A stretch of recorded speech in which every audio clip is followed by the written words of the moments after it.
Russia Ukraine സമാധാന ചർച്ച ജിദ്ദയിൽ പുരോഗമിക്കുന്നു. അമേരിക്കയുടെയും യുക്രൈന്റെയും പ്രതിനിധികളാണ് ചർച്ചയിൽ പങ്കെടുക്കുന്നത്. വെടിനിർത്തൽ നിർദ്ദേശം ഉണ്ടാകും എന്നാണ് പ്രതീക്ഷ. സൗദിയുടെ മധ്യസ്ഥതയിൽ നടക്കുന്ന ചർച്ചയിൽ പ്രതീക്ഷയുണ്ടെന്ന് അമേരിക്കയും യുക്രൈനും പ്രതികരിച്ചു.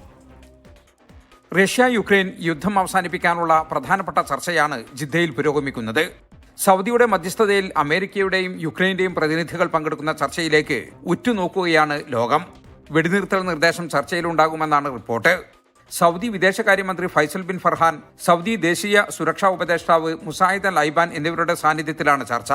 ചർച്ചയ്ക്ക് മുന്നോടിയായി യുക്രൈൻ പ്രസിഡന്റ് വ്ളാഡിമിർ സെലൻസ്കിയും അമേരിക്കൻ സ്റ്റേറ്റ് സെക്രട്ടറി മാർക്കോ റൂബിയോയും ഇന്നലെ സൗദി സന്ദർശിച്ചിരുന്നു.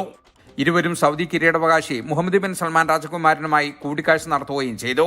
നിർണായക നീക്കമാണ് സൗദിയുടെ ഭാഗത്തു നിന്നുണ്ടാകുന്നതെന്നും യഥാർത്ഥ സമാധാനം പുലരുമെന്നാണ് പ്രതീക്ഷയെന്നും ചർച്ചയ്ക്ക് ശേഷം സെലൻസ്കി പ്രതികരിച്ചു.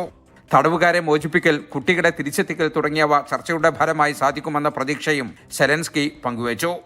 ജിദ്ദയിൽ നടക്കുന്ന ചർച്ചയിൽ ഏറെ പ്രതീക്ഷയുണ്ടെന്ന് അമേരിക്കൻ പ്രസിഡന്റ് ഡൊണാൾഡ് ട്രംപും പ്രതികരിച്ചു. ജലീൽ കണമകലം, 24 ജിദ്ദ.